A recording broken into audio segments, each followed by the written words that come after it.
Now, former Kenyan President Daniel Arap Moi was buried on Wednesday at his Kabarak estate in the Rift Valley region, where he spent his retirement. Moi's body was flown via military helicopter from Nairobi and transferred by gun carriage to a large tent for the religious service attended by his family, President Uhuru Kenyatta and his cabinet, world dignitaries, as well as Kenyans of all walks of life.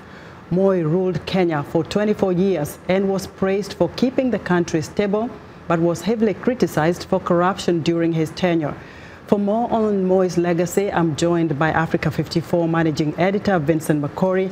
Vince, great to have you on the set. It's a pleasure to be here today. Now, you and I grew up during Moi's 24-year rule. That's the only president we literally know, right? That's the only president we knew in our lives, and therefore everything we know about Kenya is kind of got a strong connection with the Moi era. Now, much as we don't, in Africa, we don't usually talk ill of people who have passed away. What are some of the memories you have? We have to be realistic. President Moi was loved by many, but he was also a feared person, and there are some who really hated him. One of the reasons being that while he preached peace and they talked about love, he was also a person who did not tolerate criticism. He was also a person who did not tolerate opposition. And so for that reason, those who had opposing views lived in a very uncomfortable country, a very uncomfortable time.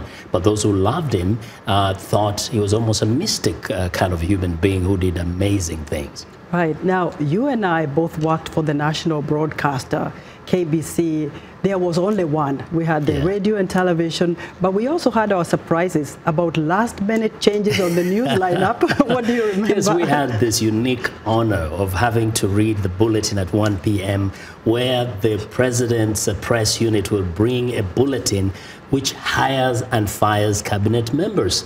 And so we would read the news which would change people's lives just in an instant like that at 1 p.m. And that was something that was so unique. Everybody waited to listen to the 1 o'clock news. Right. Now, the late Moi wanted Kenyans to be very proud of their identity, but he was also very fierce in protecting Kenyan borders. He has to be credited for that. He was so proud of the country having been a haven, an oasis of peace in a region that was really wrought with conflict in Somalia, in Sudan, in Uganda. And so he was so protective of the borders and wanted people to have a dignity of being Kenyans. And therefore, the sovereignty of the nation was so paramount to him that he would do anything to protect the country from any invasion, any interference. And very quickly, his speeches were given in two languages, English and Swahili. The gist of it? You know, the gist of it was that the English speech was for everybody.